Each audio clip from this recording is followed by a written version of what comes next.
Cumbre Latina por el Medio Ambiente 2026. Lo que están haciendo las empresas para fomentar la economía circular y lograr cero desperdicios.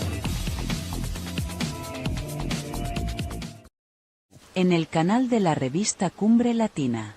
Y en cumbrelatina.com.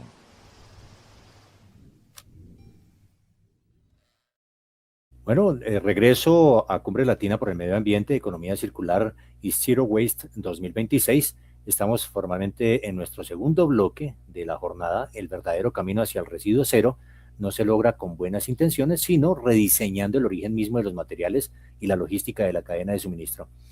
Para la industria moderna, la eficiencia ya no se mide solo en lo que se produce, sino en la capacidad técnica de recuperar, transformar y reinsertar cada recurso en el ciclo productivo. A lo largo de este bloque analizaremos las soluciones de vanguardia que está rompiendo el modelo lineal, desde la biotecnología aplicada a empaques y al upcycling de plásticos complejos, hasta el desafío de la minería urbana en la infraestructura solar y el poder de la logística inversa como el motor operativo de la circularidad. Miraremos entonces este aspecto y estos temas en lo que continúa aquí en nuestro espacio.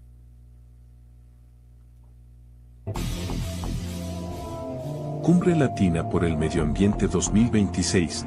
Lo que están haciendo las empresas para fomentar la economía circular y lograr cero desperdicios.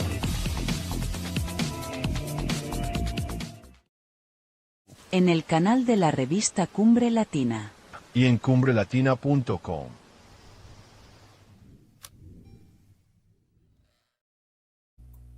Iniciamos este segundo bloque con nuestra primera entrevista exclusiva titulada Madera Plástica, Ali Caspi, Upcycling y Valorización de Residuos. En este espacio descubriremos cómo el upcycling transforma los residuos plásticos de difícil gestión en materiales de alto valor para cerrar el ciclo industrial. Nos acompaña para este tema María Eugenia Moreno Puente, CEO de Ecoambiente Consulting Group en Ecuador. Así que bienvenida, María Eugenia. Buenos días, Raúl. Un gusto estar en este espacio. Gracias por la invitación. Muchísimas gracias. Nos acompaña María Eugenia Moreno Puente.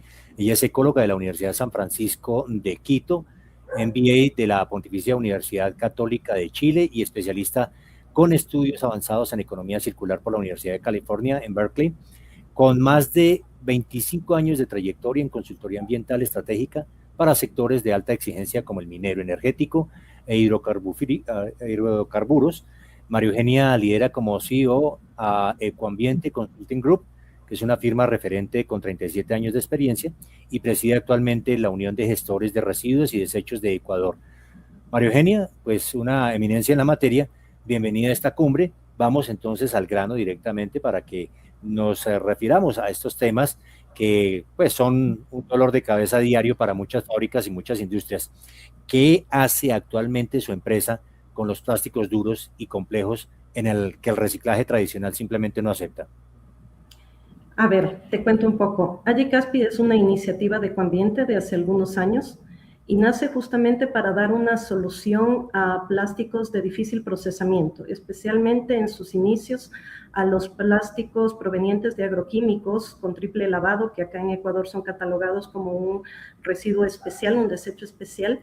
Y en sus inicios justamente Ecoambiente dio esta solución de convertirlos, de transformarlos, para volverlos a utilizar como materia prima para diferentes usos en construcción y demás, con el fin de ayudar al Ministerio del Ambiente y un programa especial que tenían hace algunos años, justamente para los agroquímicos.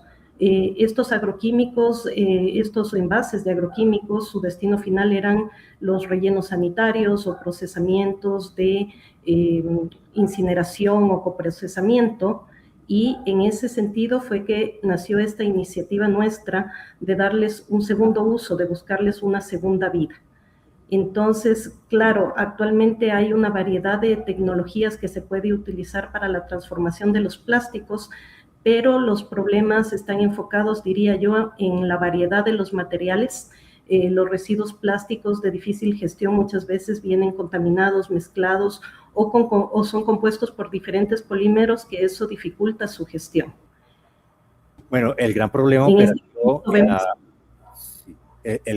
operativo, disculpa El gran problema operativo de la industria es que muchos plásticos complejos terminan en la basura porque pues, son difíciles de procesar, convirtiéndose en un gasto logístico permanente y en un pasivo ambiental bastante grave.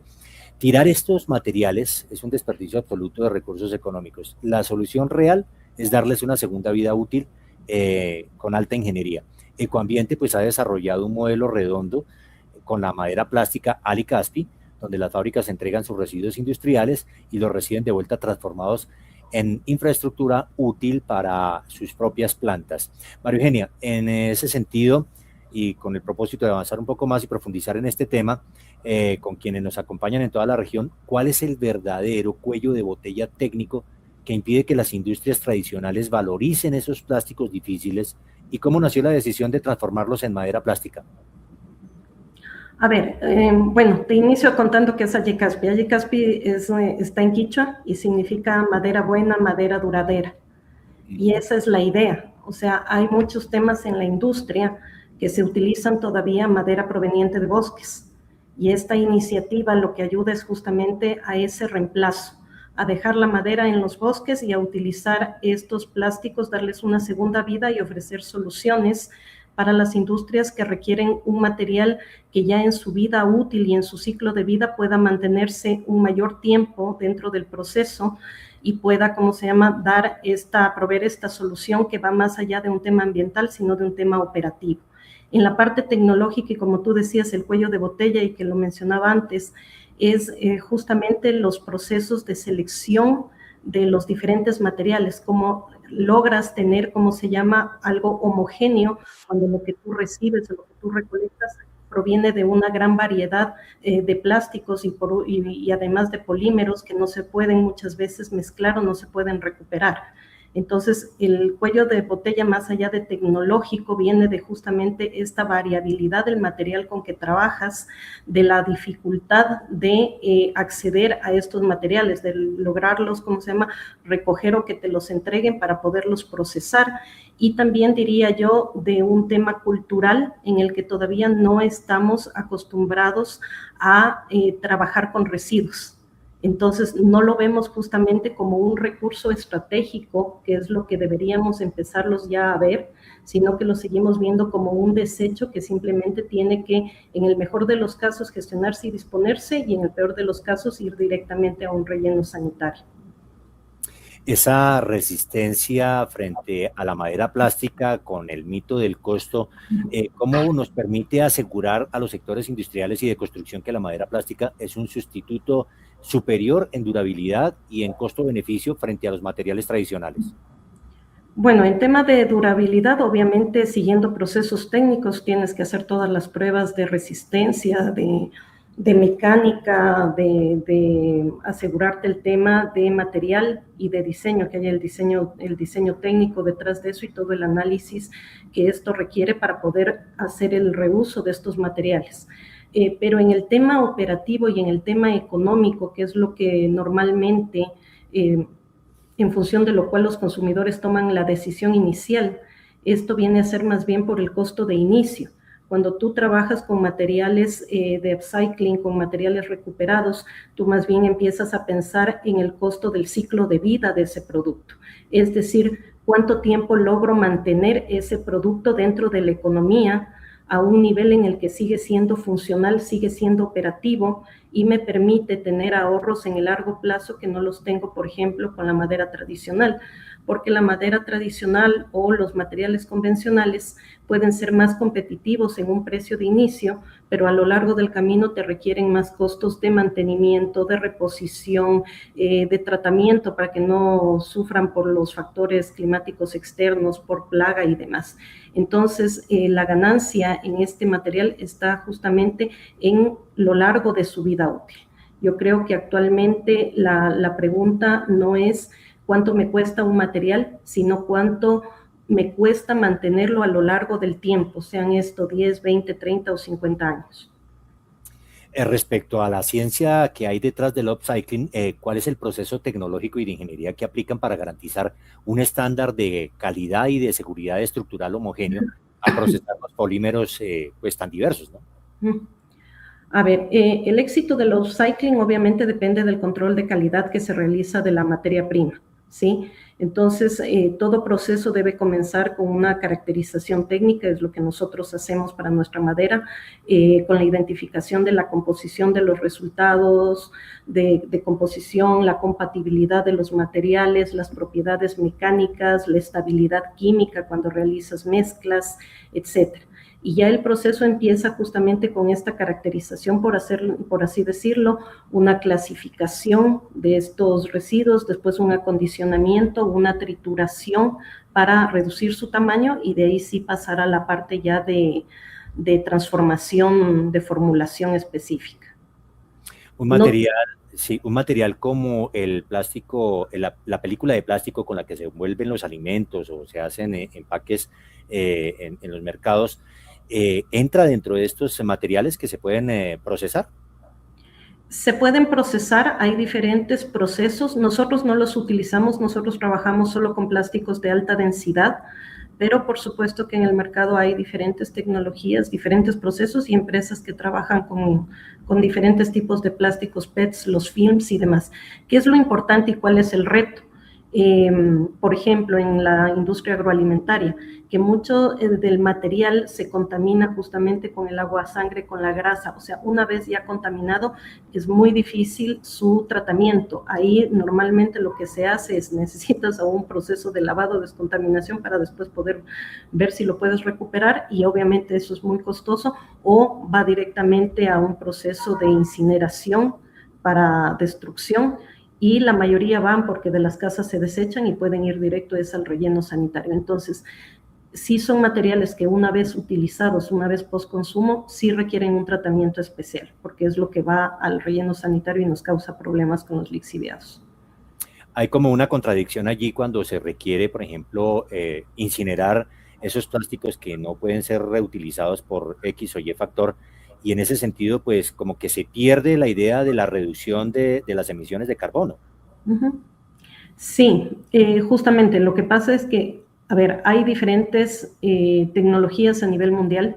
Obviamente va a depender de los costos, va a depender de la cantidad de materiales. Mientras tú más desecho tienes, obviamente tus costos de operación bajan, pero no en todas las localidades o en todos los países o en todas las regiones tienes la cantidad que se necesita para ciertas tecnologías. Por eso es que especialmente aquí en América Latina todavía seguimos mucho acudiendo al tema del relleno sanitario. Necesitamos un trabajo articulado en toda la rueda en el sentido de, primero, la clasificación desde la fuente, de cómo como consumidores, ¿verdad? Hacemos una separación, hacemos un lavado inicial, previa entrega, para poder entregar a empresas que puedan gestionar este tipo de desechos. Pero yendo un poco más atrás, también se requiere obviamente que las empresas en una línea de economía circular trabajen en el aguas arriba, justamente en lo que es diseño de empaques y embalajes. Porque como precepto de la economía circular tenemos que obviamente los residuos son un mal diseño, o sea, es algo que no debería existir. En la realidad es algo que existe y con la economía circular actualmente lo que se está tratando es de trabajar aguas arriba en el tema del diseño, de cómo mejoramos el diseño para evitar esos residuos o para que esos residuos sean biodegradables o puedan reincorporarse después como una materia prima en otro proceso. Y también al final de la cadena, ¿qué hacemos con los residuos que actualmente ya tenemos en el mercado y que nos generan problemas? Obviamente hay diferentes tecnologías como la incineración y allá deberían ir solo aquellos desechos que realmente no tienen una posibilidad de ser recuperados. ¿Cómo se compensa en una industria plástica como la de ustedes precisamente esa emisión de CO2 cuando hay que proceder a incinerar un material que no se puede utilizar? Bueno, nosotros justamente, como te decía, desde hace años mi empresa se dedica a la gestión de residuos sólidos peligrosos, no peligrosos, y vimos como una alternativa a este tema de la recuperación de los plásticos justamente para no tener que incinerarlos o para no buscar otra formulación. Entonces nosotros hemos logrado hacer esta recuperación de los plásticos, por ejemplo, de los envases con triple lavado, que igual tienen que tener un lavado previo y unos análisis previos para podérselos utilizar y transformarlos en otros productos. De igual forma, productos que han venido de la industria hidrocarburífera o minera, en el sentido que primero tienen que, por ejemplo, ser desengrasados, lavados, previo al ingreso de eso. Entonces son procesos más largos, más complejos que los desechos comunes de uso a nivel municipal, por así decirlo, o a nivel doméstico. En esto es esta tasa de recuperación la que nos ayuda. A incineración se va, por ejemplo, material contaminado con hidrocarburos cuando tú estás en un tema de una emergencia, ¿no es cierto?, de un derrame, tienes, ¿cómo se llama? Las personas usan un EPP, usas una serie de salchichas, de barreras, de etcétera, que se manchan con el hidrocarburo. Eso normalmente se desengrasa. Si es que se puede recuperar, se recupera para procesarlo, y si no, se tiene que incinerar. La incineración es un tratamiento válido a nivel mundial, pero donde está el desafío es en este proceso previo de lograr hacer una separación, una recuperación de todo lo que se pueda recuperar para darle otro tratamiento, y que a incineración vaya solo lo que se tiene que destruir, al igual que hay temas que tienen que ir a un confinamiento porque no tienen un tratamiento. Muy bien, en la revista Cumbre Latina pues nos gusta medir con datos reales cuántas toneladas de plástico de difícil gestión han logrado desviar de los ecosistemas, y cómo se traduce esto en reducción de huella del carbono para sus aliados comerciales. A ver, esto es variable en función, obviamente, de los diferentes proyectos que se van manejando. En promedio te puedo decir que nosotros logramos recuperar unas 120 toneladas anuales de especialmente lo que son plásticos con derivados de agroquímicos, lo que son los envases de agroquímicos con triple lavado, lo que son, por ejemplo, tapas casing que vienen como protectores de tubería del sector petrolero, entre otros. Esto, dependiendo, obviamente, hay diferentes metodologías para medir la huella de carbono, puede ir entre 1.5 y 1.3 toneladas evitadas. Nosotros preferimos ser conservadores y siempre manejarnos con un 2, que es lo que la literatura también te dice para un tema de reciclaje de plásticos. ¿Por qué 2 toneladas evitadas? Porque justamente es cuando tú procesas estos plásticos y le das una segunda vida, por un lado evitas utilizar materia virgen, y por el otro lado estás evitando que estos plásticos vayan a un relleno sanitario. Entonces podríamos decir que con unas 120 toneladas anuales, tú tienes más o menos unos 240, 250 toneladas de CO2 evitadas. Muy bien, ¿cómo funciona el modelo donde una empresa les entrega sus propios residuos plásticos industriales y ustedes se los devuelven transformados en infraestructura para sus mismas plantas u oficinas? A ver, esto como normalmente nosotros ¿qué hacemos? Obviamente las empresas tienen sus necesidades, y como ecoambiente, más allá de un tema de gestionar residuos, lo que hemos trabajado mucho es en el tema de diseñar soluciones de circularidad. Y en ese sentido, por ejemplo, con la industria del agro, justamente todos estos envases de triple lavado que llegan para ser procesados, luego son trabajados y vuelven al agro, por así decirlo, en temas de postes, estacas para todos los cultivos que requieren estos palitos para sostenerse. En vez de que se use madera tradicional, ¿no es cierto?, se usan estas estacas de madera plástica, los postes y todo lo que son tableros. Entonces vuelven por así decirlo, a la industria de la que proviene. En el tema, por ejemplo, petrolero, se prepara igual a nivel de tableros, de tablas, para todo lo que son pasarelas, temas de plataformas, temas de separación de tuberías, etcétera. Y un caso que a mí me gusta mucho es cuando se usa la madera plástica, por ejemplo, en turismo y en conservación, porque sí te da como ese doble mensaje cuando tú vas a un área protegida donde te dices no puedes talar, no puedes esto, pero ves que todas las caminerías, ves que los senderos, ves que todo están hechas con madera que obviamente se taló de esa misma área, y que además tiene que todo el tiempo ser tratada, ser repuesta, porque obviamente tiene la madera convencional, es atacada por agentes biológicos, no tolera, ¿cómo se llama?, las condiciones extremas, tienes que siempre estarle dando mantenimiento o recambio. En cambio, con la madera plástica tienes unos activos, por así decirlo, que te duran a lo largo del tiempo sin necesidad de estos mantenimientos. ¿Cuál es como el tiempo de vida útil de estos materiales ya convertidos pues, en estos elementos útiles, por ejemplo, en el caso de la actividad agrícola? A ver, igual te puedo decir de lo que da la literatura, esto 30 años, 40 años, 50 años.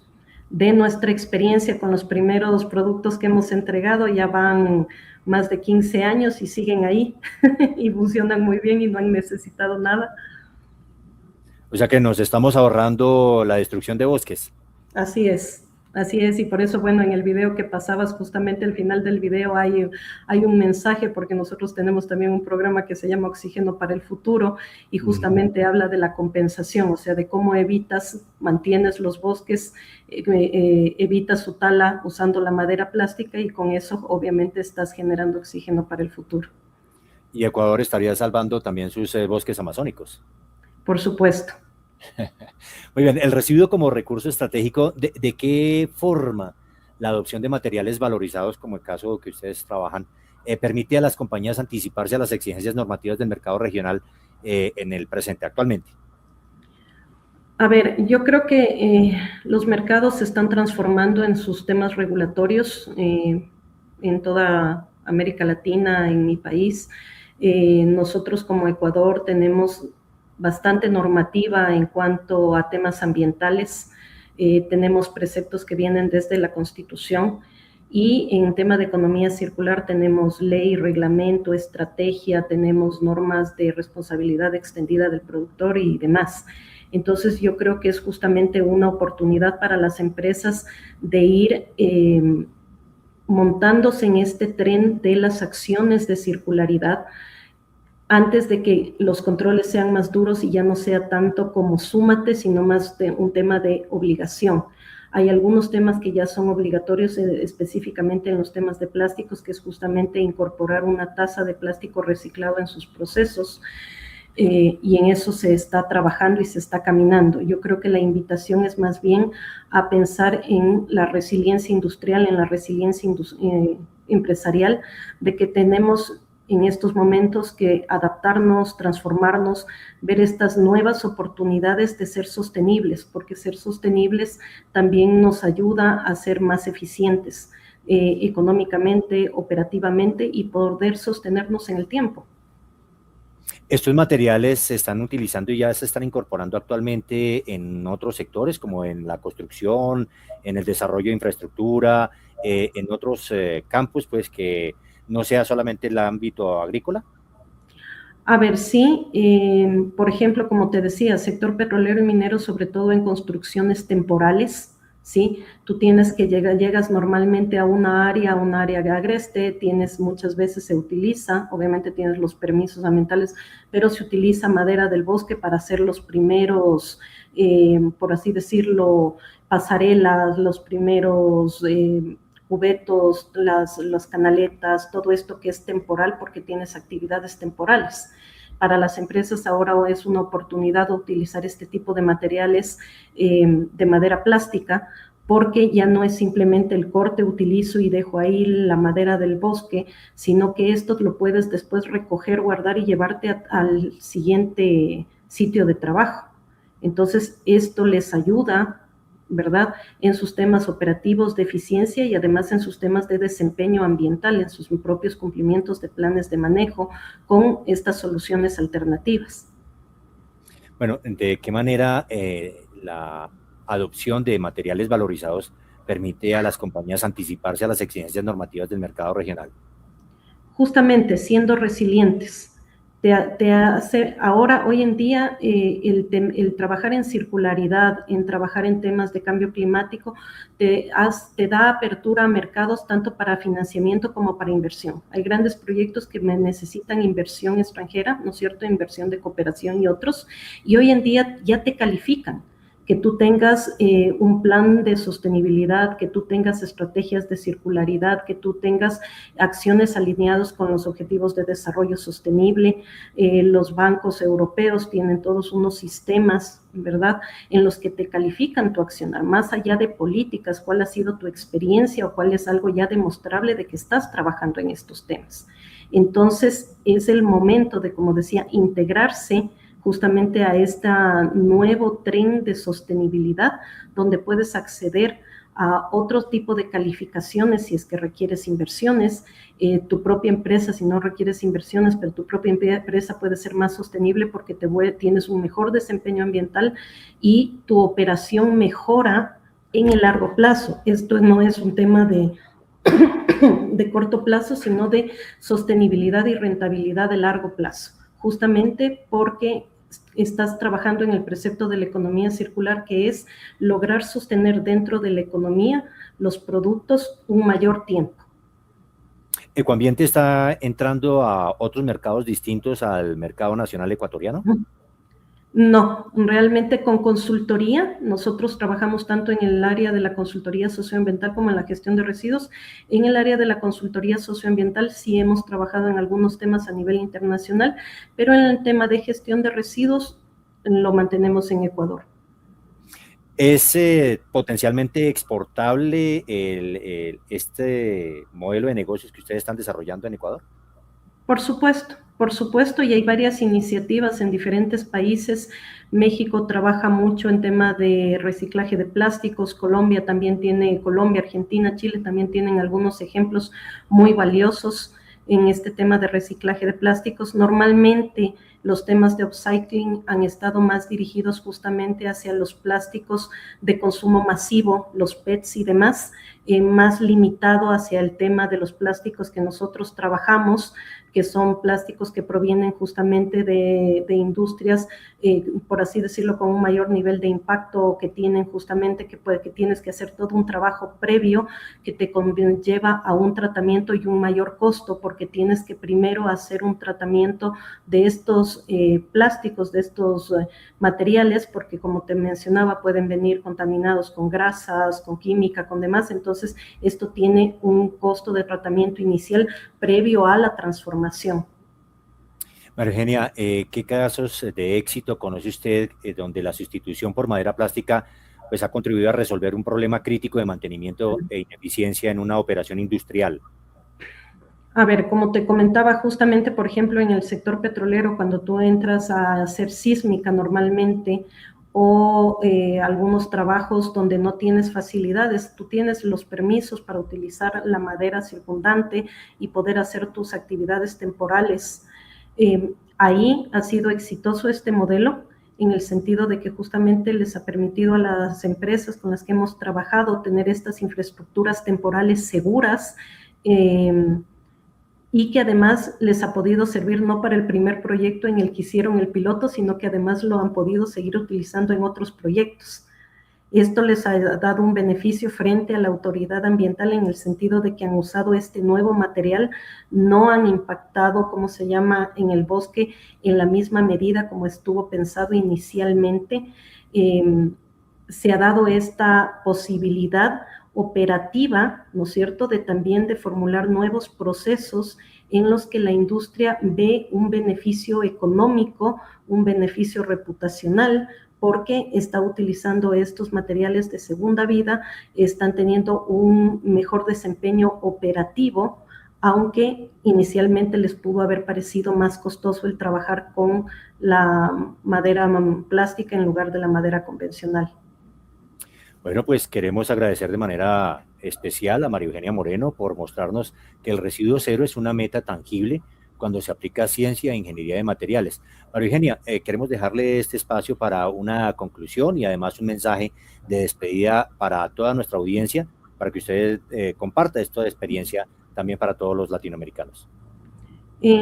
Bueno, yo creo que todos tenemos que creer en que justamente la economía circular es un nuevo modelo de producción y consumo, va más allá del tema ambiental, es un tema que nos permite justamente ser más eficientes, ser más operativos, tener estas acciones de circularidad y de aprovechamiento inteligente de recursos va más allá de un tema reputacional. Como digo, es un tema de desempeño ambiental, es un tema financiero al final del día, es un tema de rentabilidad y es lo que nos permite hacia futuro empezar a caminar esta senda de ser unas empresas más eficientes, más resilientes y podernos adaptar mejor a los cambios que se vienen, no solo regulatorios, sino de la propia dinámica de los mercados.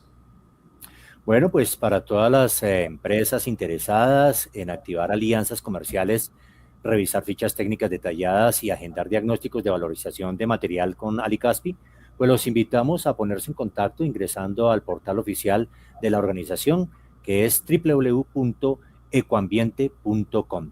Cerramos pues este segmento de Cumbre Latina por el Medio Ambiente. Quédense con nosotros y regresamos en unos instantes para continuar con más soluciones operativas de vanguardia en esta jornada hacia el compromiso Zero Waste, es decir, residuo cero. Ya regresamos. Muchas gracias Raúl. Cumbre Latina por el Medio Ambiente 2026. Lo que están haciendo las empresas para fomentar la economía circular y lograr cero desperdicios. En el canal de la revista Cumbre Latina. Y en cumbrelatina.com.